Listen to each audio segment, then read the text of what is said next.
जैसे मैं एक छोटा सा उदाहरण आपको देता हूं। भारत में विधवा विवाह, जैसे सती प्रथा को रोका है राजा राम मोहन राय ने, इसी प्रकार कलकत्ता से एक और आदमी हुए थे ईश्वर चंद्र विद्यासागर, और विधवा विवाह होता नहीं था। विधवा विवाह हमारे देश में सिर्फ पिछड़े वर्गों में होता था।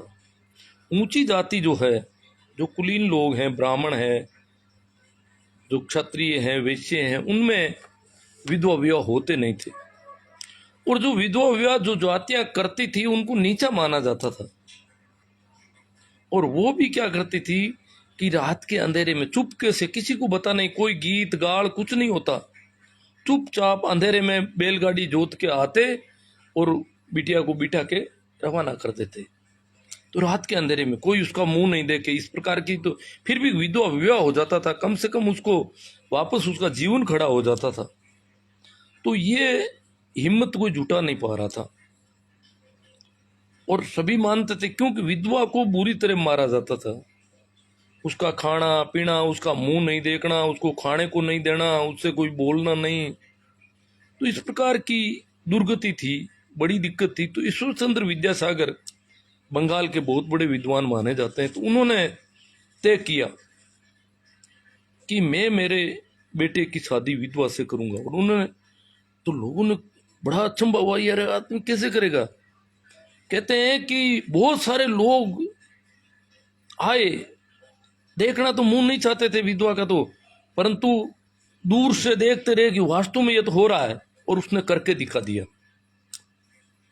और परंपरा, हालांकि अभी भी बहुत कम विधवा विवाह होते हैं कुछ जातियों में, पर वो परंपरा उन्होंने उस समय शुरू कर दी। ये होता है क्रांतिकारी आदमी का लक्षण, जो क्रांति कर देता है कोई। तो ये जो लोग क्रांतिकारी हैं, जो सामूहिक विवाह में पहली बार अपने बच्चे बच्ची की शादी करने को हो रहे हैं तैयार, ये केवल जाट जाति के नहीं, यहाँ पूरे मारवाड़ में माहौल बनेगा। इन लोगों, इन बच्चों की, इन बच्चियों की शादी होने के बाद पूरे मारवाड़ में ये होगा कि जाटों का एक सामूहिक विवाह था और ये लोग जो है सबसे आगे आए। ये बने बलदेव राम मिर्धा, ये क्रांतिकारी है। इन्होंने छोड़ा अपना सब लालच, नई लीक खींचने में तैयार हो गए। तो ये एक, तो हमें मेरे हिसाब से हीरो इन्हें मानना होगा, नायक इन्हें मानना होगा। जब आयोजन होता है उसमें जो जो तैयार होते हैं उनको सम्मानित किया जाना चाहिए सबसे ज़्यादा। सबसे पहले उनकी महिमा होनी चाहिए। और आगे भी जब सामूहिक विवाह हो तो उनकी बात की जानी चाहिए कि ये हैं वो लोग जिन्होंने ये लाइन खींच दी, ये रास्ता निकाल दिया, नया मार्ग बना दिया हमारे लिए। तो वो उनकी कीमत होनी चाहिए। रजिस्ट्रेशन शुल्क अनिवार्य हो या ऐच्छिक, ये तो खैर उनका कार्यकारिणी की कल बैठक हो वहां पर होगा। रजिस्ट्रेशन शुल्क होती है, जहां बहुत पुराने जमाने से सामूहिक विवाह का प्रचलन है वहां तो बड़ी रजिस्ट्रेशन फीस कई जगह 51,000 1 लाख तक की फीस होती है, क्योंकि वहां तो परंपरा चल पड़ी है, कोई दिक्कत ही नहीं किसी को। फटाफट आया, रजिस्ट्रेशन करवाया, पैसे दिए और शादी के लिए आ गए, क्योंकि सभी करवाते हैं, कोई एक अकेला तो कर नहीं रहा ऐसा, इसलिए वहां तो कोई दिक्कत है ही नहीं। पर यहाँ पर जब पहली बार है तो रजिस्ट्रेशन फीस इच्छा अनुसार रखी जाए तो ठीक है, या वो छोटी सी रखी जाए, सिंबॉलिक रखी जाए। दूसरी बात है तो अच्छा रहेगा शायद, सामूहिक विवाह के बाद घर पर छोटा मोटा फंक्शन करने की छूट रखी जानी चाहिए या नहीं। हमारे बहुत सारे वॉलेंटियर हैं, आरुषि जी मलिक के कहने के बाद में बहुत सारे लोग यहाँ पर जोड़ों, तैयार होने वाले जोड़ों के यहाँ पर संपर्क कर रहे हैं, उनसे बातचीत कर रहे हैं। और जब वो लोग कह रहे हैं यार गांव में, गांव वालों को जब हम निमंत्रण नहीं देंगे, न्यूत पात में जिमाएंगे नहीं, तो यहाँ पर लोग बातें करेंगे फालतू की। तो वो कह रहे हैं उनमें से कोई कह दे कि यार बाद में कर लेना, आप छोटा मोटा घर पे जाके एक अलग से कर लेना। तो मैं इस पे बात करूंगा कि माड़ी जाति में जो सामूहिक विवाह हो रहे हैं उनमें ये पाबंदी रहती है कि यहाँ सामूहिक विवाह में जिसने अपने बच्चे बच्ची की शादी की है वो 1 साल तक अपने घर पर ऐसा कोई फंक्शन नहीं करेगा। क्योंकि जब ये कहा जाता है कि छोटा मोटा घर पे कर लेना, छोटा मोटा कुछ होता नहीं है। छोटा मोटा का क्या मतलब कि थोड़ी थोड़ी मिठाई एक एक पीस दे दो पूरे गांव को, लोगों को, या गांव में से जो आपके घर में सामान्यतः आमंत्रित होते हैं उनमें से कई लोगों को टाल दो, अलग कर दो कि तुम्हें नहीं बुलाएंगे, छोटे मोटे इनको बुलाएंगे, या छोटे बच्चों को बुला लो, बड़े वालों को नहीं बुलाओ। ये छोटा मोटा कुछ नहीं होता है, तो पूरा ही होता है। यहाँ तो से सवामणि के नाम का जागरण करते हैं तो वो जितनी न्यूनत बांत होती है गांव में पूरा दिया जाता है। या कोई भी कार्यक्रम होता है तो पूरे जितने निमंत्रण होते हैं वो पूरे ही होते हैं, नहीं तो किसी का नहीं होता है। तो छोटा मोटा वाली बात में तो कोई तुक नहीं है, और छोटा मोटा की कोई सीमा भी नहीं है। 10,000 आदमियों का खाना बनाओ, तुम कह दो छोटा मोटा ही किया है, क्योंकि हमारे यहाँ तो लाख का बनता है, ये 10,000 का ही किया है। तो छोटे मोटे की तो कोई वो नहीं है। इसलिए मेरी जो सोच है, क्योंकि माड़ी समाज के लोगों ने यह तय कर रखा है कि 1 साल तक उस घर में कोई ऐसा फंक्शन उसकी एवज में नहीं होना चाहिए। ये एवज में है कि वहां कर लिया शादी, वहां कर ली, या आके गांव वालों को निमंत्रण दे दिया, कि नहीं, ऐसा 1 साल तक। जैसे मृत्यु भोज का जो कानून बना ना, अधिनियम, उसमें भी है कि मृतक के घर में 1 साल तक किसी को इस प्रकार का बोझ नहीं करना चाहिए। करता है तो 1 साल तक मृत्यु बोझ कहलाता है, पूरे 1 साल में कभी भी करता है तो ठीक इसी प्रकार का उन्होंने इसमें निर्णय ले रखा है। ये तो सामाजिक मामला है। तो ये छूट वूट तो मेरे हिसाब से नहीं होनी चाहिए। अगर छूट रखेंगे तो फिर वो छोटे मोटे की मुझे नहीं लगता है वो छोटा मोटा होता क्या है। कुछ मित्रों ने मुझे कहा, यार ये ऐसा करें छोटे मोटे की उनको कह दो छोटा मोटा घर पे भी कर लेना। छोटा मोटा क्या करेंगे वो? छोटे मोटे की क्या लिमिटेशन है? छोटे मोटे का मतलब 50 आदमियों का खाना देना या 100 का देना छोटा मोटा होता क्या है? इसलिए वो मुझे ठीक नहीं लगा।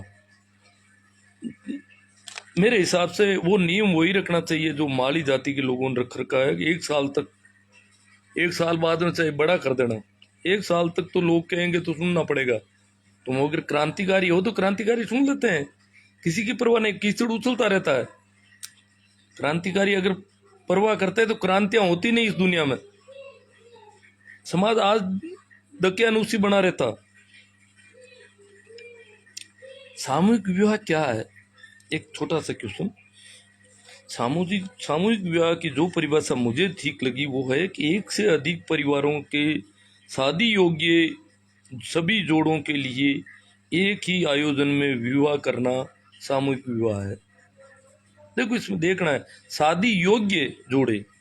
ऐसे सामूहिक विवाह तो करते हैं, कई परिवार की 8-10 बच्चियों को एक साथ शादी कर देते हैं, पर उनमें कोई तो 2 साल की है, कोई 3 साल की है, कोई 8 साल की है, कोई 15 साल की है, कोई 30 साल की हो गई, 25 की, 30 की। क्यों 25-30 वाली को रोक कर रखा कि जब तक और जितनी बच्चियां हो जाए उनकी सबकी साथ में शादी करनी है।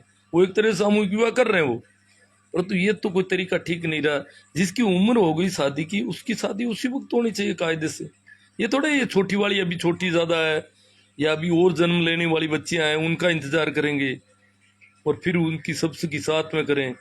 तो विवाह योग्य जोड़े और एक से अधिक परिवारों से शादी योग्य जोड़े जो होते हैं उनका अगर एक ही आयोजन में विवाह होता है तो वह सामूहिक विवाह है।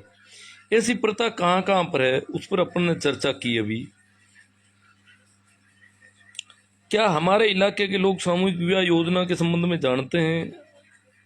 हाँ देखो, मैंने यहाँ बातचीत की तो पता चला कि यहाँ की काफी पुरानी बुजुर्ग औरतें भी जानती है सम्मेलन की शादी, क्योंकि पहले मालवा में आना जाना रहता था, अकाल पड़ता था तो खाने कमाने के लिए वहां जाते थे यहाँ के लोग, तो वहां देखते थे सम्मेलन की शादी को जानते हैं ये लोग, या सम्मेलन को ब्याह मान जान है तो यहाँ लोग जानते हैं। वैसे जो अखबार नहीं पढ़ते हैं, जिनको और कोई खबर नहीं है, फिर भी वो जानते हैं। उनको पता नहीं है कि हमारे यहाँ भी होने लग गया, माली जाति में हो रहा है और अब तो हमारे जाटों में भी शुरू हो रहा है। वो वहां उन्होंने देख रखा है तो परिचित लोग हैं। ये जब मैंने इधर उधर पूछताछ की तो पता चला। खरनाल में आयोजित इस कार्यक्रम के क्या परिणाम होंगे? खरनाल में अगर ये हो जाता है तो जैसा मैंने पहले भी बात की, अगर ऐसा हम सफल कर देते हैं, बड़ा आयोजन कर लेते हैं, तो फिर देखो आप मेघवाड़ों में होंगे, प्रजापतों में होंगे, सभी जाति वर्गों में आयोजन होने लगेंगे, क्योंकि जाट यहाँ की बहुत बड़ी कौम है, बहुसंख्यक जाति की, बहुसंख्यक है। और जब ये शुरू कर देते हैं तो उनकी देखा देखी आराम से शुरू हो जाते हैं, तो इसको बहुत अच्छी गति मिलेगी और इसकी सफलता बहुत जरूरी है। सामूहिक विवाह के लाभ क्या है? हाँ, इसका क्या फायदा? सामूहिक विवाह का क्या फायदा? अलग अलग विवाह करने में, सामूहिक विवाह में ऐसा कौन सा फर्क पड़ जाता है? तो ये तो देखो, फायदे की अगर बात करें तो मैं बहुत ही अपन अपन एक गांव में अपन खाना बनाते हैं अपने घर पे, हर घर में खाना बनता है। जैसे मान लो मेरी गांव में 1000 परिवार हैं, 1000 जगह खाना बन रहा है, और यही खाना गांव में एक ही जगह बना लिया जाए पूरे गांव का, तो 1000 घरों में जितना बर्तनों के तेल चिपकता है उतना तेल तो सिर्फ 8-10 तरह की सब्जी बनाई जा सकती है। एक ही जगह बना लो पूरे गांव का। मान लो एक ऐसा हो जाए, सहकार भाव से करें और ऐसा गांव में ऐसी एकता हो जाए, तो अपन जितना हर घर में साग बचता है बहुत ज्यादा, हर घर के कितने बर्तन, 1000 घरों में 1000 बर्तन जलते हैं चूल्हों पर, वहां बड़े बड़े 10-20-30 बर्तनों में हो जाएगा सारा काम। 10 तरह की सब्जियां बन जाएगी, जिसको जो पसंद हो वो खा ले। और श्रम कितना बचेगा? परिश्रम। हर घर में खाने पानी की व्यवस्था के लिए 1 या 2 आदमी दिन में डेली 8 घंटे की, 7-8 घंटे की ड्यूटी देते हैं। आटा तैयार करना है, दाल तैयार करना है, अनाज को साफ करना है, फिर बनाने के लिए उसके लिए पानी की व्यवस्था और ईंधन की व्यवस्था सारा। और जितना ईंधन 1000 घरों के तवों को गर्म करने में लगता है ईंधन, उतने ईंधन में तो 1000 घरों का खाना बन जाएगा वहां पर, जब हम सामूहिक भोज बनाएंगे तो। और सिर्फ 50 आदमी ये काम कर सकते हैं, और 1000 घरों में लेबर कितनी लगती है? 1000 आदमी काम करते हैं, जबकि 50-60 आदमी वो पूरा खाना बना सकते हैं। तो मतलब उसमें 25% खर्च होता है अगर सामूहिक खाना बना लिया जाए पूरे गांव का एक जगह, सहकार भाव से ऐसी कोई सिस्टम हो जाए तो ये तो सामूहिक का तो बहुत ज्यादा फर्क पड़ता है। दूसरा, यहाँ तो क्या है, यहाँ तो लोगों की मदद के लिए जिनके पास बहुत ज्यादा धन है उनका धन काम में लिया जाना है, तो ये तो बहुत ही अच्छा।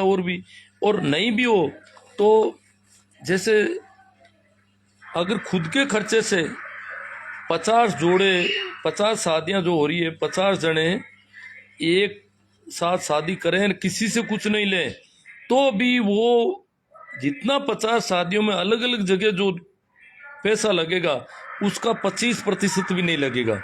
अगर एक जगह कर ले 50 जने, किसी दूसरे से 1 रुपया भी नहीं लें और अपनी रकम लगाएं, सब अपना रुपया इकट्ठा कर लें कि 50 शादियों में कितना खर्च होगा वो हम सब अपन देंगे। तो उनको वो जो अगर 50 जगह होती तो जितना खर्च होता उसका 25% खर्च होगा ज्यादा से ज्यादा, एक जगह करने पर इतना फायदा होता है। दूसरा, यहाँ पर लाभ का मतलब है कि जो अनावश्यक खर्चा है वो रुक जाएगा, और अनावश्यक खर्चा अगर रुक जाए तो जो अनिवार्य खर्चे किए जाने चाहिए थे वो, उनके लिए हमें सहूलियत मिल जाती है। अनिवार्य खर्चे जैसे बच्चों की कोचिंग है, बच्चों की पढ़ाई है, स्वास्थ्य है। हम देखते हैं बहुत सारे लोग बीमारियों को लिए बैठे रहते हैं, क्या करें, तांती बांध दो, फेरी दे दो, डॉक्टर गंजा रुपया लग जाए, तो बहुत ही यूं इस प्रकार बीमारियां बढ़ती जाती है। तो ये स्वास्थ्य जो सबसे पहलो सुख निरोगी काया नहीं है, और आदमी इलाज कराना नहीं चाहता। उसको पता है इलाज करवाऊंगा तो मैं टनाटन हो जाऊंगा, ठीक हो जाऊंगा, परंतु पैसे लग जाएंगे। बहुत सबसे ज्यादा जो अनिवार्य खर्च है वो नहीं किया जाता, शिक्षा पर खर्च किए नहीं जा सकते, पोषण की जो व्यवस्था है उस पर खर्च होता नहीं, सब्जी फल इत्यादि भी हम टाइम पर नहीं ला सकते, भूखे प्यासे पसीने का ताल ताल होकर के काम करना, पेट काट करके पैसे इकट्ठे करना, 10 लाख 15 लाख इकट्ठे करना, या 10 लाख इकट्ठे हो गए और 20 लाख शादी में लगेंगे तो 20 लाख लगाना और 10 लाख का कर्ज हो जाना। मतलब जीवन भर रूखा सूखा जैसा तैसा खा के काम चलाते हैं। पर्यटन वगैरह के तो सोच ही नहीं पाता आदमी। बच्चों की शिक्षा नहीं हो रही है, स्वास्थ्य का ध्यान नहीं रखा जा सकता, तो कैसे आगे सोचेगा दूसरी चीजें। तो विलासिता की तो कोई नाम ही नहीं है, परंतु उसको एक ही साथ स्वाह करना होता है। एक साथ इतना बड़ा खर्चा करने वाले हम दुनिया के सबसे मूर्ख लोग हैं। मेरा क्या है कि मैं विदेशी लोगों से भी मिलता रहा हूं, तो विदेशों में क्या है, विदेशों में किसी भी आदमी का जैसे डेली का खर्च है, किसी परिवार का डेली का 400 रुपये खर्च है, 500 है या 1000 है, तो वो पूरे साल 1000 चलेगा। हाँ, कभी कोई फंक्शन हो गया, नव वर्ष हो गया, कोई क्रिसमस हो गया, तो 1000 की जगह 4-5 हजार खर्च हो गया। इससे ज्यादा पूरी जिंदगी में खर्चा कभी एक दिन के लिए ऐसा खर्चा नहीं होता। हमारे यहाँ रोज का खर्चा तो थोड़ा थोड़ा थोड़ा थोड़ा थोड़ा थोड़ा, और एक दिन ग्राफ अगर देखें तो ग्राफ चिपका हुआ मिलेगा, और एक दिन का खर्च वो जो 10 साल में जो खर्च नहीं किया उससे 10 गुना एक दिन में खर्च कर देते हैं। पूरा कमाया कुमाया कुछ कर्जा करके स्वा एकदम दपड़ को करा, एक हाथ दपड़ को मोटो। एड़ा जिंदगी में 2-3 बार दपड़ा का हुआ हर एक आदमी हूं, एक आधो मृत्यु बोझ, एक आधो ब्याह वालों काम, और वो दपड़ को एक दिन में करना पड़े, और बाकी दिन भूखू तीसुर कहीं है अपन को। अगर औसत जीवन की स्थिति देखें तो आदमी कहाँ जी रहा है। तो हम ऐसी मूर्खताएं हमारे यहाँ हो रही, तो फिर क्या होता है कि अगर हम ऐसा करने लगे, सामूहिक विवाह अगर कर लें, तो ये खर्चे एक दिन में होने वाला बहुत बड़ा खर्च से हम बच जाएंगे।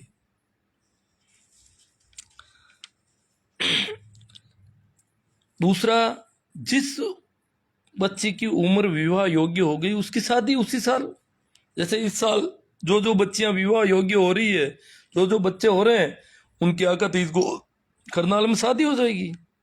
अब उनसे जो छोटी बहनें हैं उनकी शादी अगली साल होगी, उनसे छोटी है उनकी उसके अगली साल। यहां तो 25 वर्ष वाली और 5 वर्ष वाली की एक साथ शादी करनी पड़ती है। ऐसे 5 बार अगर शादियां करे तो हालत खराब हो जाए। वैसे जो 4-4 5-5 बच्चों की एक साथ शादी कर रहे हैं वो भी तो गांव वालों को एक तरह से धोखा ही दे रहे हैं बेचारों को, क्योंकि ये तो 5 बार अपेक्षा कर रहे हैं कुछ खाने पीने की, और ये एक बार में ही करना चाहता है। बेवकूफ समझ रखा है हमको। वो भी सामूहिक विवाह ही एक तरह से देखा जाए तो, जो 5 बच्चों की एक परिवार की, काका बाबा की 5-7 बच्चों की एक साथ शादी, ये तो सामूहिक विवाह है। परंतु अब समाज वो परंपरा चल रही है, इसलिए उसको मान्यता है, चल रही है भाई कोई बात नहीं करो, पर उसको कुछ बाल विवाह भी साथ में करने पड़ेंगे, कुछ अधिक उम्र की बच्चों को भी साथ में सबमिट करना पड़ेगा। तो ये एक विसंगति है उसकी बहुत बड़ी। जिनकी शादी हो जानी चाहिए थी 4 साल पहले उनको रोक रखा है, और जिनकी शादी अभी 15 साल बाद में होनी है उनकी शादी आज की जा रही है। तो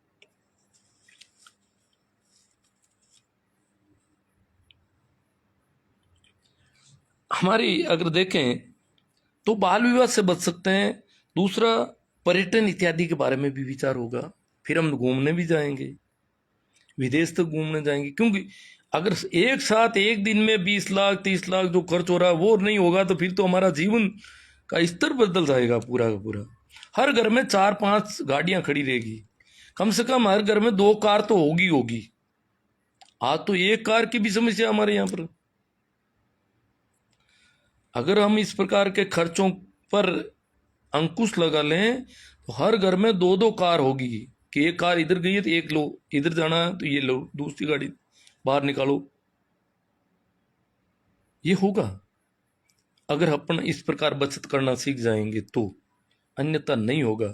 फिर हम ऐसी घिसी पिटी जिंदगी जिएंगे और एक दिन सफेद कपड़े पहन करके सापा लगा करके यूं आकड़ दज मकड़ दज होके बैठ जाएंगे, बाकी कुछ नहीं होने वाला है।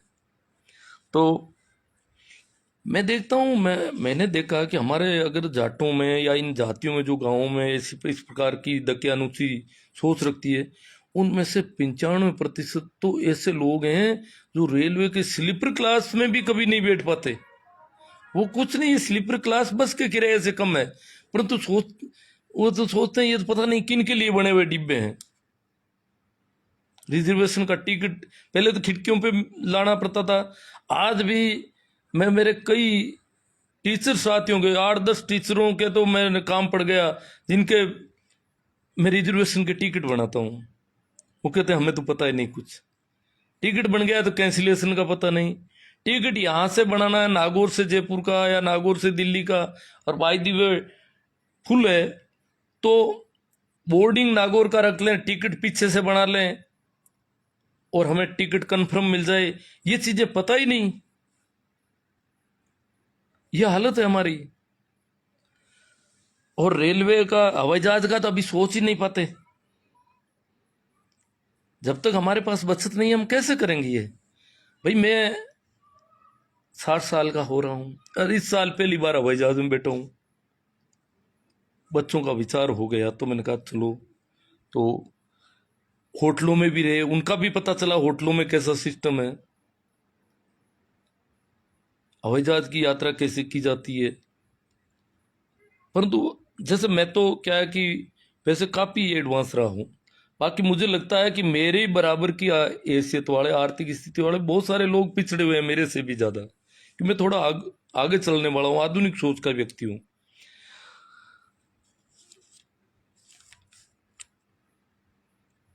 तो मैं टेक्नोलॉजी में भी ठीक जानता हूं।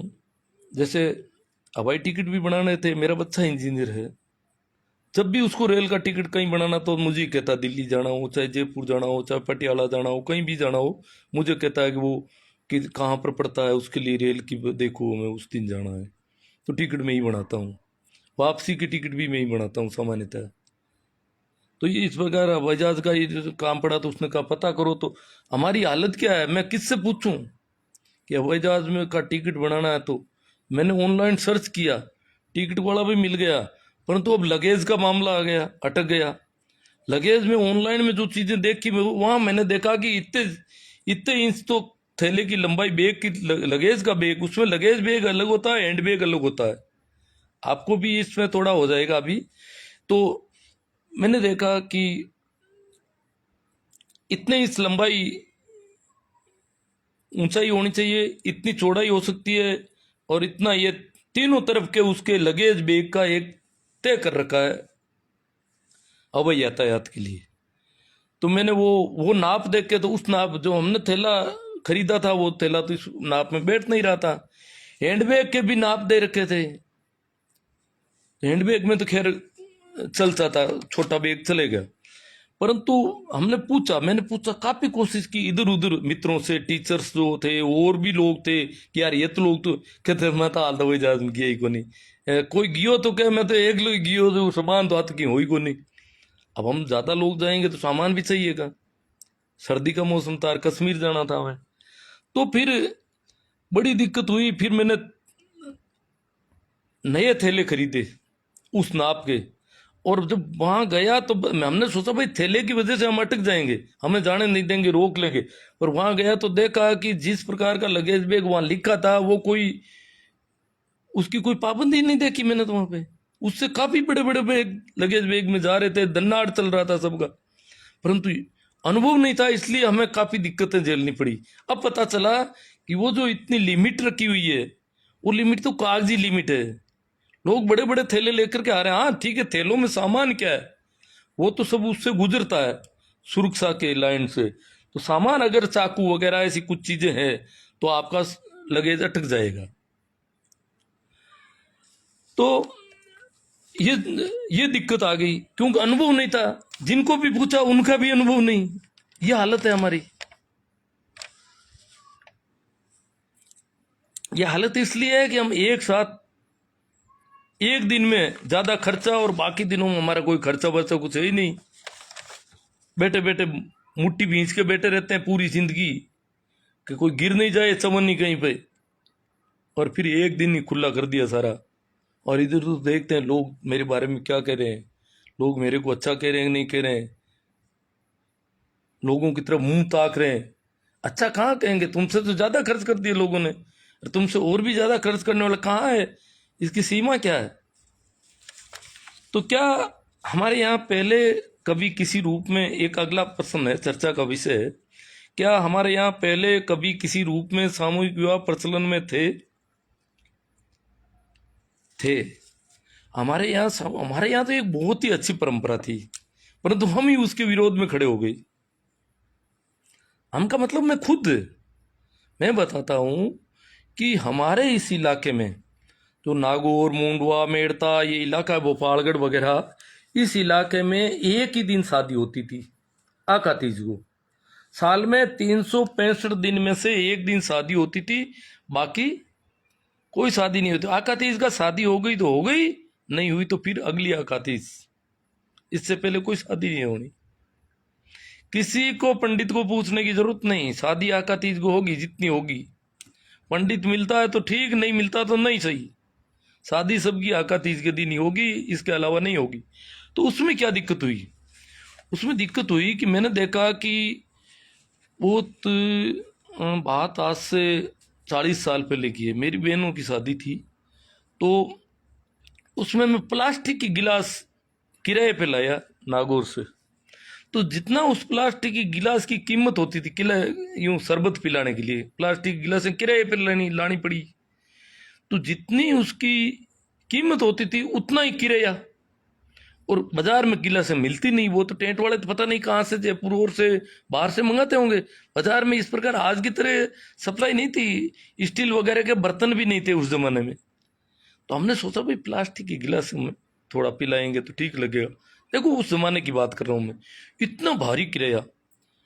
गांव में जैसे मेरी बहनों की शादी हुई या मेरी शादी हुई तो कहीं कोई सामियाना टेंट, एक एक भी चांदनी जिसे कहते हैं सामियाना की, एक भी नहीं मिलता था, क्योंकि किराया बहुत भारी हो जाता था। एक दिन में शादी बाकी दिनों में होती नहीं थी। तो हमारे गांव में कुछ लोगों ने तो एक एक सामियाना अपना बनाया शादी के लिए, जो अपने आप में पैसे वाले थे या कुछ और थे, उन्होंने ऐसा कुछ करके, क्योंकि कहीं कुछ होता है नहीं, परंतु उसमें लिमिट इतनी। और जैसे ट्रैक्टर का किराया देखो, ट्रैक्टर में बारात जाती थी उस जमाने में, और किराया बहुत भारी होता था उसमें। एक एक ट्रैक्टर 10-10 शादियां करवाता था। एक ट्रैक्टर में मेरे गांव से एक बारात गई तो 7 दूल्हे बैठे थे। 2 दूल्हों को चिमरानी में उतार दिया, 3 दूल्हों को नागौर में उतार दिया, 2 दूल्हे आगे डे चले गए, 7 दूल्हे। एक ही ट्रॉली में बारात थी 7 दूल्हों की। वापसी में सभी को लाइन में सीधा उधर से लेते हुए वो ट्रैक्टर आ गया, और सातों से भी किराया लिया।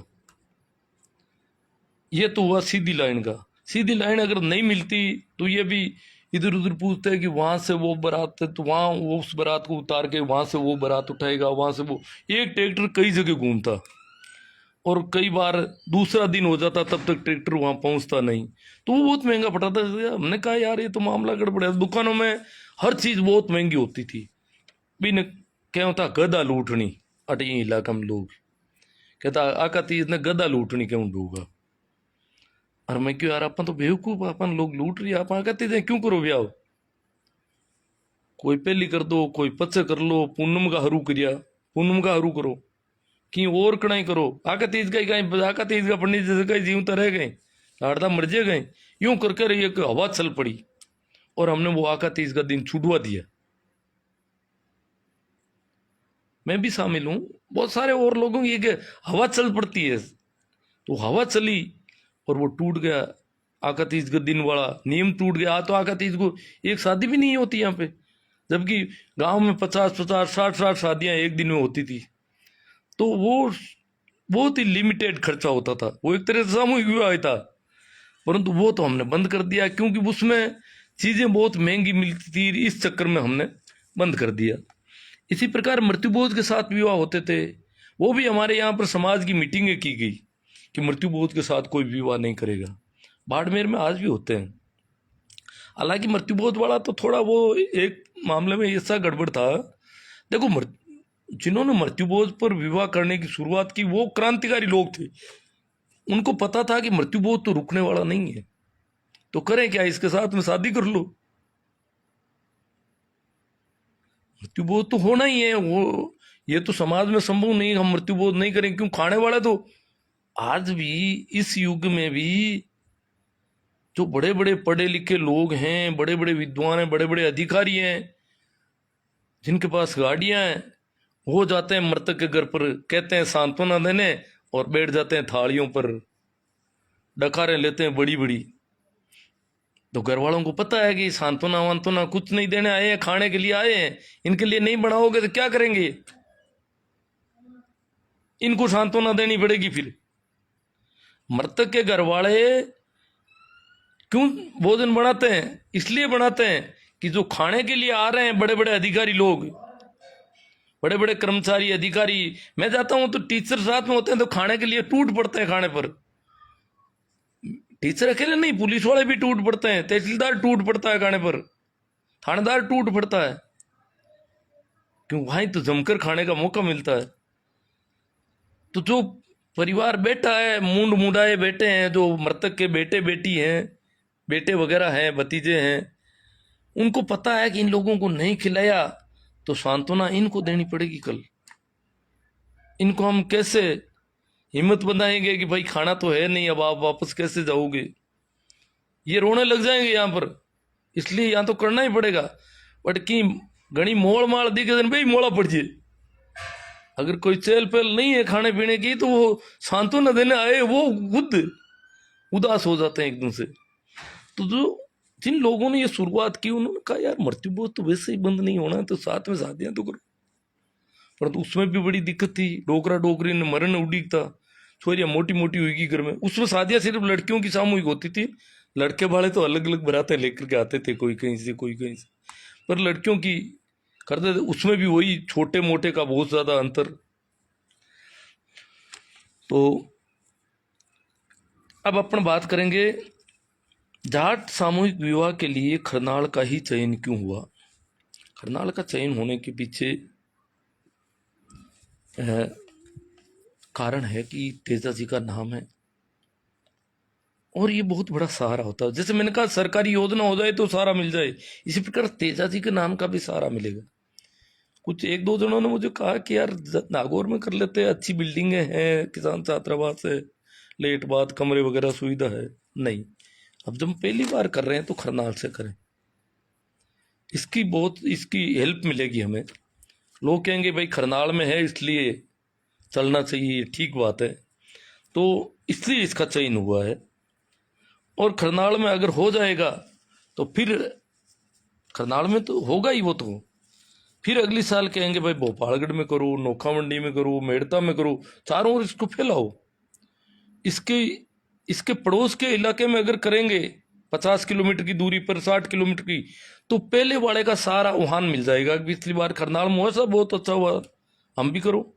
अब यहाँ टोंक में 20 साल से हो रहा है, पर यहां पर उसका क्या हेल्प मिले। टोंक में जो 20 साल से हो रहा है, टोंक नजदीक से नजदीक टोंक में ही हो रहे हैं, बाकी मालवा में तो खूब होते हैं उधर तो, और टोंक में हो रहा है। उसका अगर टोंक से मालपुरा में किया जाता, मालपुरा से किशनगढ़ में किया जाता, फिर डेगाना में, फिर नागौर में, इधर होता तो धीरे धीरे ये फैल जाता। परंतु वो तो टोंक वाले 20 साल से टोंक में ही कर रहे हैं, इधर दूसरी जगह उन्होंने सेलेक्ट नहीं की। अड़ोस पड़ोस में दूसरी जगह होते रहते तो ये फैल जाता, अब तक यहाँ आ जाता।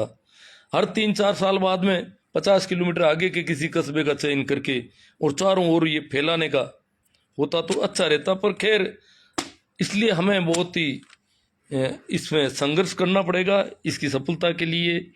इसकी सफलता क्यों आवश्यक है, कुछ लोग कहते हैं सफलता इसलिए आवश्यक है कि हमने तय कर लिया है कि करना है। तो अगर 5 10 15 जोड़े का करे तो वो थोड़ा यूं यूं नहीं लगता, तो फिर बड़े पैमाने पर होना चाहिए। झाड़ तो यहाँ बहुसंख्यक आबादी है, तो इसकी सफलता जरूरी है। इसकी सफलता के साथ ही फिर विष्णुओं में भी होंगे, सब में होंगे। इसकी सफलता सबके लिए मार्गदर्शन करेगी, और इसकी असफलता फिर कभी उठने का नाम नहीं लेगी, फिर कभी हो नहीं पाएगा। फिर तो 10 साल 15 साल बाद में सोच ही नहीं पाएंगे। इसलिए इसकी सफलता तो बहुत जरूरी है। इसकी ये जितना बड़ा सफल और होगा उतना ही आगे ये अच्छा मैसेज आएगा। तो सफलता तो इसकी आवश्यक है। इसलिए जो भी इस सोच के लोग हैं वो बड़ी कोशिश करें इसमें। और अब अगला बिंदु हमारा रखा हुआ है कि इस आयोजन में जोड़ों को सम्मिलित करवाने के लिए ग्रामीण क्षेत्र में निवास करने वाले लोगों या शहरी क्षेत्र में निवास करने वाले लोगों में से किस पर अधिक ध्यान देना चाहिए और क्यों, या ऐसा कुछ सोचना भी नहीं चाहिए। क्या कि अभी तक मैंने देखा है कि जैसे नागौर की मीटिंग में आरुषि जी ने कहा था, और उसके बाद में जो भी लोग कर रहे हैं वो कह रहे हैं यार उस गांव में पता करो शादी किसकी करनी, उसका वो अपने पड़ोस में नहीं देख रहे भाई नागौर शहर में किन किन की शादियां होनी है। शहर वालों की सामूहिक विवाह में नहीं होनी चाहिए, ऐसा नहीं होना चाहिए। शहर वालों के पास पैसा, जैसे माड़ी समाज में कहा जाता है कि मंत्री के बच्चे की शादी होती है, उसका तो बहुत अच्छा मैसेज आता है, भाग्य बड़ा है। अरे हांडो बाढ़ हो रही फाड़े रिगदिया तो बस लार निकल जावे, हमने टके हुए हांडो है ना वो बाढ़ फाड़ ले वजह ना रिगदिया बे भी लारे निकल जे, रिगदिया कोई बाढ़ थोड़ी फाड़े जे। तो बाढ़ फाड़न वाला तो हेर वाला भी बेड़ा होना जरूरी है। कोई गाँव में नहीं करे, गाँव में जाए क्या कोई विधवा है कहीं बिंक कोई बच्ची है कहीं, या बिंक नहीं करो नहीं।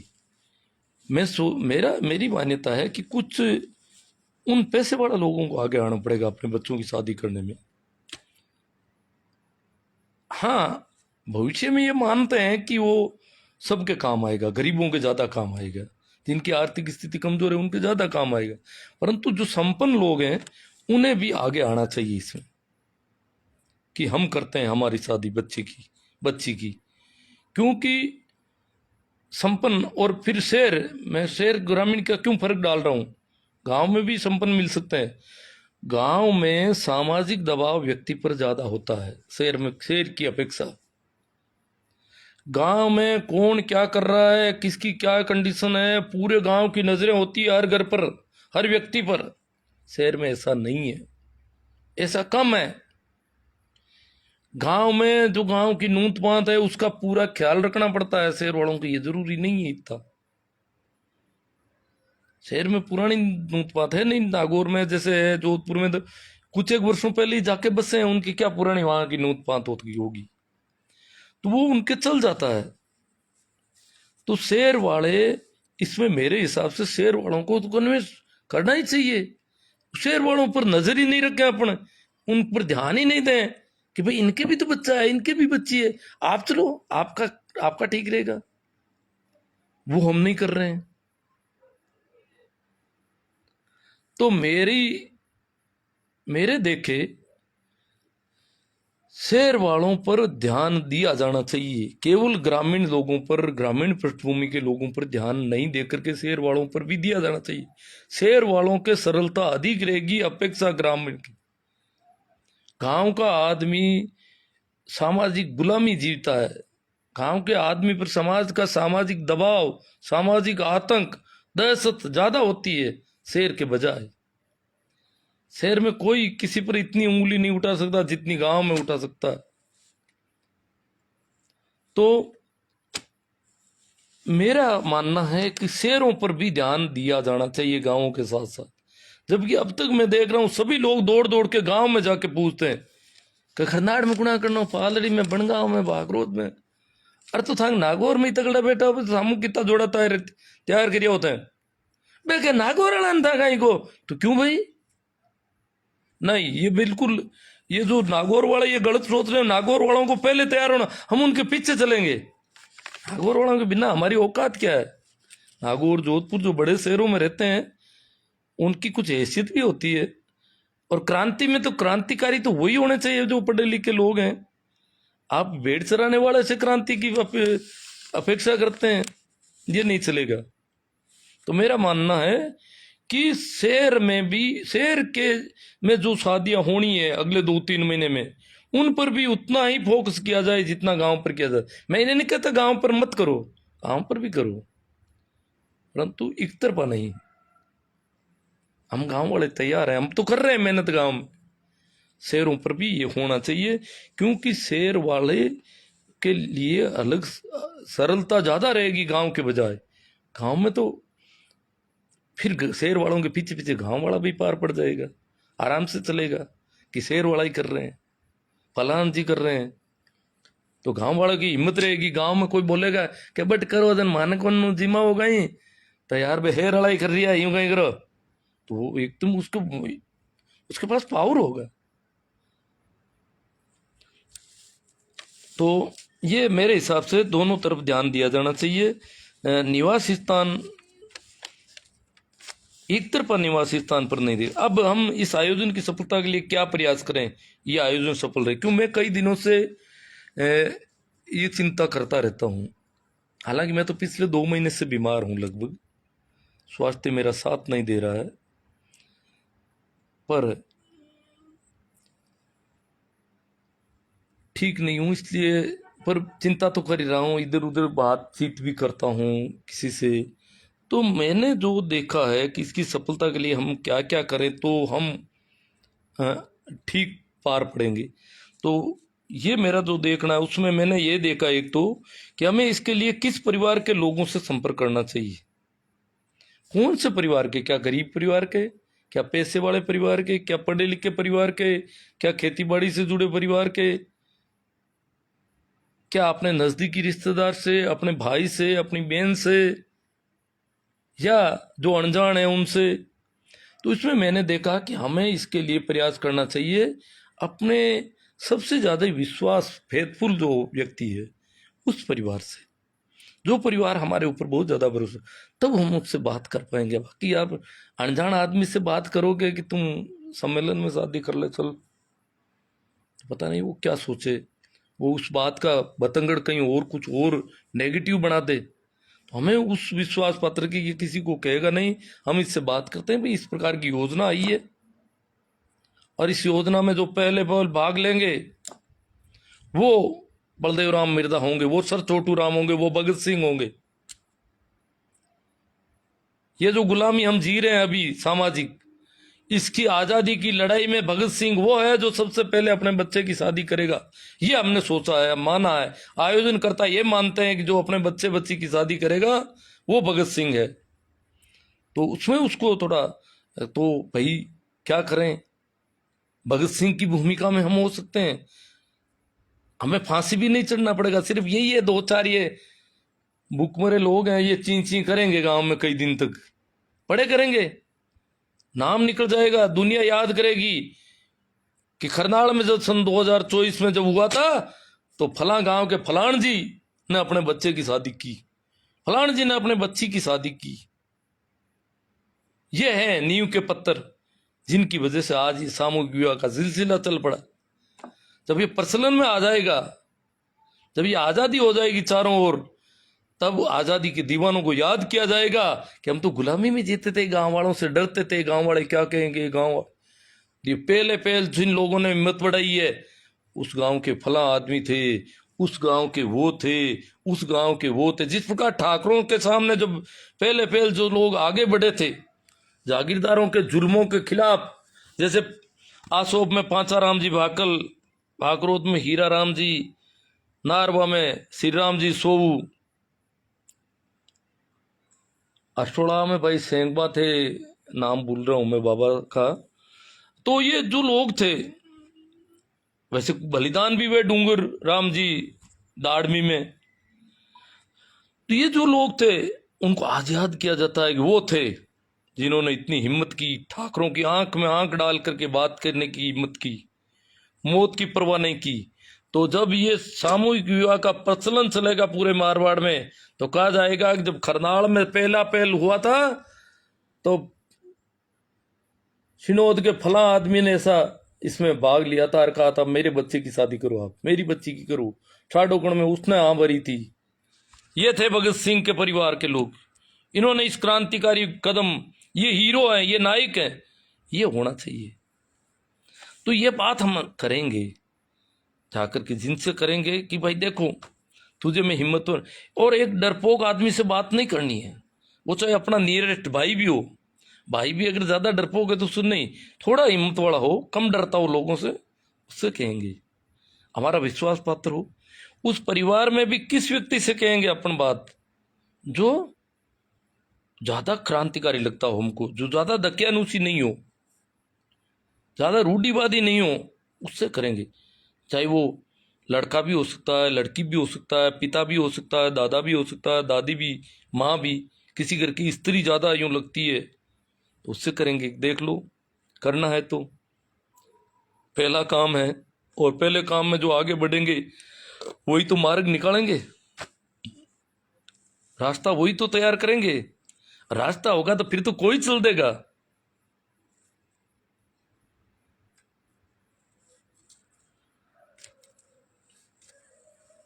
जे तू हिम्मत करसी तो नयो मार्ग निकले ला रे, मुर्दा पतला हीणा मीणा होरा पार पड़े ला रे।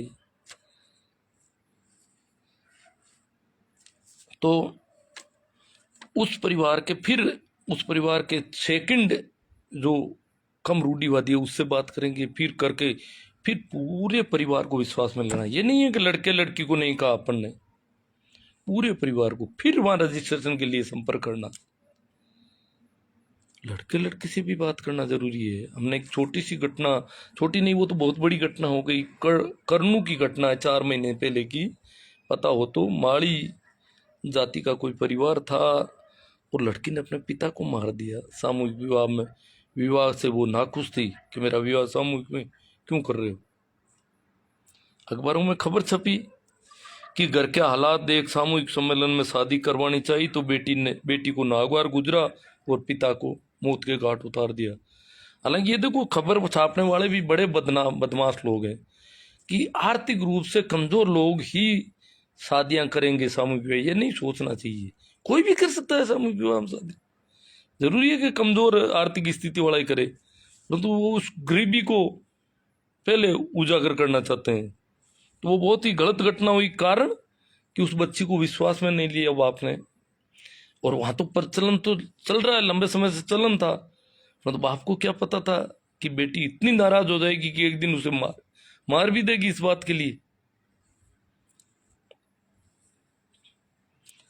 तो संभावित परिवार के क्या, उन्हें क्या कहकर इस मुहिम से जोड़ें, तो उन्हें क्या कहना है? उन्हें एक बात और कह सकते हैं हम, गांव में फिर तो गांव वालों और शहर वालों का ज्यादा फर्क नहीं रहेगा। एक बात मैंने देखी है कि गांव के कई लोग शहरों में रहते हैं आजकल, नागौर जोधपुर हमारे इलाके के, तो वो लोग वहाँ शादी करते हैं या गांव में चाउर दे देते हैं घर घर, या कार्ड दे देते हैं कि भाई शादी है फलाना का लड़का की या लड़की की, जरूर आनो है कि भाई शादी कटे, शादी जोधपुर है। तो फिर जोधपुर जिनको जाना होगा वो जाएंगे, बहुत कम लोग जा पाते हैं, जितने जाएंगे वो ही जाएंगे, इसमें क्या है। ये थोड़ा ही है वो कह रहे हैं जोधपुर तो मवाई जीवन तो शादी खातर तो करी थी कोने, जोधपुर करें शादी। तो जब जो जोधपुर शादी करके चावल दे सकते हैं, तो क्या हम खरनाल में शादी करके गांव में कार्ड नहीं दे सकते सबको? क्या एक ऐसा कार्ड नहीं हो सकता? कार्ड का मतलब व्हाट्सएप से कार्ड दो चाहे कैसे, मैं तो व्यक्तिगत कार्ड के तो इतना पक्ष में नहीं हूँ। व्हाट्सएप से भी जो भी मैसेज है जाता के घर घर जाके बात कर दी जाए, भाई आका तेज को शादी है हमारे बच्चे की और शादी करनाल में है और आप सादर आमंत्रित है सिगरी नू। तो अब आऊं पूगी जी तो पूगो मांगे करा, जोधपुर वाला एट गांव में नूता देवे तो करनाल को नूतू को नहीं क्यों देवा गांव में? तू ये नूतू दे दो पूरा गांव में, पच के ही है जो तो है जो सामूहिक विवाह में कर लियो। तो फलाना जी था जोधपुर में क्यों करियो सब? मान कौन क्यों था? बे नागौर में करी शादी, बे मेड़ता में शादी करी, बानत कौन क्यों थे? तो ये एक, तो मेरे हिसाब से रिश्तेदारों को तो सबको वैसे ही सामूहिक विवाह में आमंत्रित किया जाना है, किया जाता है, सब में ही परंपरा है। जितने भी बहन फूफा मामा बुआ जितने भी हैं उनको सबको वही जो यहाँ पर शादी, घर पे शादी करते हैं, बेशक वैसे उनको आमंत्रित किया जाता है सबको कि ये चलना है, शादी है, और वो आते भी हैं। गांव वालों को भी न्यूत दे दो, जितने आएंगे, वहां कोई कमी नहीं है खाने पीने की व्यवस्था की, तो क्यों नहीं सभी को दो न्यूता। जितने गांव में से 10 आदमी चलेंगे, 20 चलेंगे, तो चल देंगे, जितना चल पाएंगे चलेंगे, इसमें क्या है। तो मेरे हिसाब से सामूहिक वो न्यूता दे दें तो गांव वालों की थोड़ी सरलता और हो जाएगी। ये तो मेरे विचार थे। अब मैं आपकी तरफ, मैंने देख तो रहा हूँ काफ़ी समय से कमेंट आ रहे हैं। कैलाश जी सो, हाँ प्रणाम। राम प्रसाद जी खरनाल से, राम प्रसाद जी धोड़िया खरनाल से, सही आवाज़ आ रही है, हाँ ठीक है। डॉक्टर सुभाष जी खोजा, सुभाष जी भी सुन रहे हैं। खमरा राम जी, नेटवर्क वाली बात ही है। हाँ राम राम जी ठोलिया जी, रोहित जी चौधरी, राम राम सा। हाँ कैलाश जी सो, अभी तक सही आवाज़ आ रही है, हाँ ठीक है। टोंक का राम प्रसाद जी कह रहे हैं टोंक में होते हैं। भाई काला साहब, पहले खरनाल और वहाँ के बारे में पता करें, उसके बाद इस स्थान के बारे में चर्चा करें, क्योंकि पूरा पात्र ही काल्पनिक है, उनके अनुयायी महाकाल्पनिक है। अब देखो काला साहब, वो तो देख लेंगे, कोई बात नहीं। अभी हम जोड़े तैयार कर रहे हैं। शादी अगर खरनाल नहीं होगी तो नागौर में कर लेंगे, कहीं भी कर लेंगे। खरनाल में कौन दिक्कत कर रहा है वो भी देख लेंगे, उनसे भी मिल लेंगे। आप अगर ऐसी बात कह रहे हैं तो राम प्रसाद जी धोड़िया, 10 मई का तीज को टोंक में 21वां सामूहिक विवाह सम्मेलन होगा। विवाह तो वहाँ सैकड़ों में होते हैं, जाटों का 21वां। कैलाश जी सो, भोपालगढ़ में माली समाज का हुआ, बहुत अच्छा लगा गुरुजी, गया था देखने के लिए भी। ये जो जाते हैं देखने के लिए, जैसे नागौर में हनुमान बाग वगैरह में जो जाट रहते हैं उनको भी निमंत्रण होता है माली समाज के विवाह में, तो वो जाते हैं, देखते हैं, कल्पना करते हैं, सपना देखते हैं कि हमारे भी ऐसा हो तो ठीक रहे। हाँ जोगा राम जी टाडा, राम राम सा। राम प्रसाद जी गोदारा, दिनेश जी बिड़िया सर, हाँ सभी को राम राम प्रणाम। BL कटारिया जी, राम प्रसाद जी धोड़िया, सामूहिक विवाह में 7 फेरे लेने वाले जोड़े को बाद में किसी जाट सम्मेलन में या तेजा दशमी को सम्मानित करना चाहिए। हाँ ये होना चाहिए, किंतु वही तो है सबसे बड़ा क्रांतिकारी। मेन पॉइंट पर आओ, मोकाला जी कह रहे हैं पता नहीं। हाँ भाई कैलाश जी सो, शुरुआत तो करने को तैयार है गुरुजी, लेकिन बच्चे छोटे हैं अभी तक, नहीं तो जोधपुर से रजिस्ट्रेशन करवा देता। कैलाश जी सो तैयार है, बहुत क्रांतिकारी आदमी है कैलाश जी, हिम्मत है, क्रांतिकारी आदमी है, फिर हिम्मत है, फिर घर वालों से भी, रिश्तेदारों से भी, सबसे, सबको मैनेज करने की हैसियत रखते हैं। क्योंकि शादी कोई एक अकेले अपने बच्चे या बच्ची की नहीं होती है, सामने वाला रिश्तेदार भी होता है। वो कहीं ये बात करते ही बिदक नहीं जाए, उस पर भी ध्यान देना पड़ता है। दरियाव जी चौधरी, भंवर राम जी खींचड़, राम प्रसाद जी धोड़िया, सम्मेलन को गति मिले तब तक छूट रहे तो अच्छा रहेगा, जल्दी गति मिलेगी। हाँ छूट का मतलब ये कह रहे हैं कि भाई गांव में भी कर लो, जीवन भी तो भाई वो ठीक है, छूट रखो, अपनी अपनी सोच है। छूट रखोगे तो वो भी उतना ही बड़ा आयोजन गांव में करना पड़ेगा जितना, वैसे सम्मेलन में शादी हो जाएगी और गांव में वो वैसा वैसा शादी का फंक्शन, आशीर्वाद समारोह समझो कुछ भी, उतना ही वैसा ही हो जाएगा। तो सम्मेलन की शादी का कोई औचित्य रहेगा मुझे नहीं लगता। प्रेम सुख जी जाट, क्योंकि अनुभवी लोग हैं जिन्होंने पहले सम्मेलन में जहाँ शादियां हो रही है, वो लोग 1 साल की प्रतिबंध रखते हैं, 1 साल बाद में कर लेना, 1 साल तक जितनी गालियां खानी है खा लो, कोई सुनना पड़ता है सुन लो। इतनी तो हिम्मत क्रांतिकारी नहीं करेंगे तो भगत सिंह कोई ऐसे ही थोड़े होते हैं, फांसी के फंदे पर झूलते हैं लोग। ये तो सुनना है 2-4 बातें 2 लोगों से, अरे ये किन से सुनना है, वो भिकमंगों से जो खाने के लिए, पेट के लिए मरते हैं। राजेश जी रतकुड़िया, राम स्वरूप जी चौधरी, राम राम जामा साहब जी। राम स्वरूप जी, जो समाज में बहुत ही शानदार कार्य शुरू हो रहा है, राम स्वरूप जी कह रहे हैं। जोधाराम जी जादड़ा, सुरेश जी काड़ा, बिल्कुल जी। देवाराम जी जाकड़ा, हाँ राम राम सा। देवाराम जी तो क्रांतिकारी है सब, बहुत बड़े क्रांतिकारी है। देवाराम जी से मिलना था, अब पिछले 2 महीने से तो थोड़ा ठीक भी नहीं चल रहा हूँ, उधर जाना भी है, देखो कब होगा मिलना। सूरजाराम जी सियोल, जाकर साहब से जल्दी मिलने की कोशिश करूंगा घर आकर के। राम स्वरूप जी चौधरी, पाखंड मुक्त समाज बनाओ साथियों, अब समय बदल रहा है, युवा पीढ़ी को आगे आना चाहिए। सहदेव जी रोज खजवाना, राजेंद्र जी गोदा रावत सिंह, राम स्वरूप जी, जमाना बहुत बदल गया, बेरोजगारी महंगाई बहुत और बढ़ेगी, काम करने वाले रोबोट आ गया, अब अपने समाज की युवा पीढ़ी को बहुत ज़्यादा समझना पड़ेगा। महेंद्र जी गाड़वा, भाई साहब आपको सैल्यूट, राम स्वरूप जी कह रहे हैं। हाँ तो मैं तो बहुत चर्चा कर रहा हूँ अभी। राम स्वरूप जी, अपने समाज में युवा पीढ़ी को 2 काम कर लेना चाहिए, एक नशा मुक्त समाज, पाखंड मुक्त समाज। राम स्वरूप जी क्या है कि अंधविश्वास से परे रहने वाले व्यक्ति हैं। तेजाराम जी थाकड़ा, राम राम सा तेजाराम जी। राम स्वरूप जी, समाज में जमीनें नहीं बचेगी, साथियों जागो और जगाओ भाइयों। रवि राज थिरोदा, नमस्कार साहब। हमार साहब जी को राम राम, राम स्वरूप जी, हाँ सभी को राम राम, प्रणाम, नमस्कार। तेजाराम, बहुत ही सराहनीय कार्य कर रहे हो सर। जयराम जी, देखो कार्य करने वाले, मैं तो सिर्फ व्हाट्सएप का ये एक लाइव कर रहा हूँ। करने वाले तो मेहनती लोग बहुत सारे और होंगे, कि मैं तो विकलांग भी हूँ वैसे, तो विकलांग आदमी क्या है, जबान चला सकता है अपने। सोहन जी खिलेरी वाचिंग, सोहन जी भी फोन रख रहे हैं आजकल ऐसा। सुनील जी पिचकिया, खैरात राम जी भाई, महेंद्र जी पिचकिया, महेंद्र जी गाड़वा, हाँ महेंद्र जी गाड़वा, महेंद्र जी गाड़वा नहीं, ये कोई दूसरे महेंद्र जी। महेंद्र जी गाड़वा काफ़ी दिनों से लाइव कर रहे हैं, इसके लिए बहुत समर्पित व्यक्ति हैं। महेंद्र जी गाड़वा है, राम नारायण जी चौधरी है, ये लोग काफ़ी मेहनत कर रहे हैं, मैंने देखा है। राम प्रसाद जी दौड़िया खरनाल, लाइव देखने वाले सभी साथी कल खरनाल पहुंचे, मेरे समाज हित में सुझाव दें, कुछ जिम्मेदार हिस्सा भी बने। जयराम जी, ये अपील है राम प्रसाद जी दौड़िया की तरफ से खरनाल से। जेठाराम जी, ये आमंत्रण है हमको, जेठाराम जी बागड़िया। ओ जयराम जी बागड़िया जेठाराम जी का नाम है, ठीक, राम राम सा जेठाराम जी। आका तीज के बाद पूनम को होने लगी गुरु जी, हाँ तेजाराम जी को याद है। फिर पूनम, और फिर तो बस पूछो ही मत, अब तो आका तीज को तो बिल्कुल होते ही नहीं है। भाई भाई के और भाई भाई के कहते थे। राम प्रसाद जी दौड़िया कह रहे हैं, जेठाराम जी बागड़िया, हाँ साहब। माँ का तो टपरी ही डेरा वास्ते, 2 गड़े पानी के और शरबत की मनवार। हाँ, डेरा वास्ते टपरी होती, खेलियां एटे डेरा देता। शिव कुमार जी रायल जोग, जगराम सिंह जी, जगराम सिंह जी मार साहब है।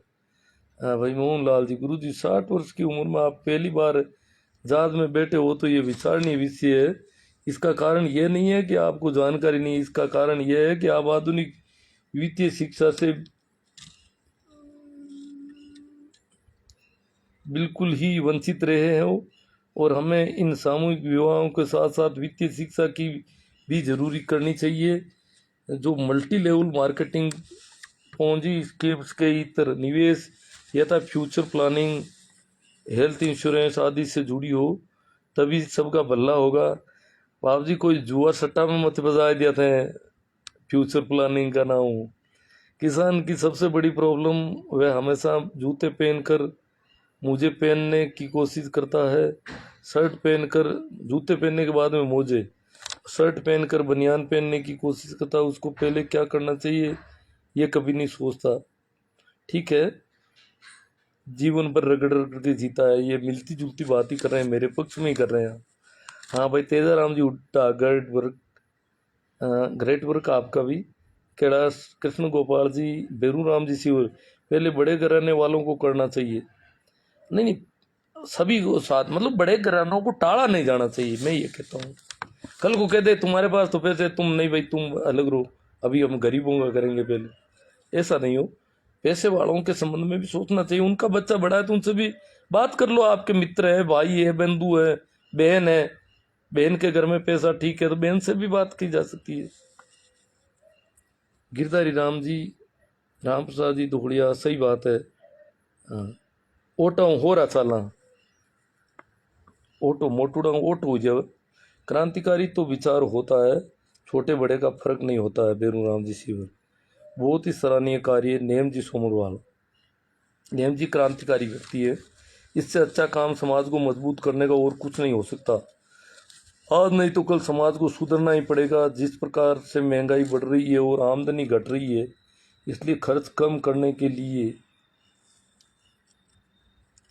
के अलावा दूसरा कोई विकल्प नहीं है। जो लोग जितना जल्दी खर्च पर कंट्रोल कर लेगा उतना ही ज़्यादा फायदा में रहेगा।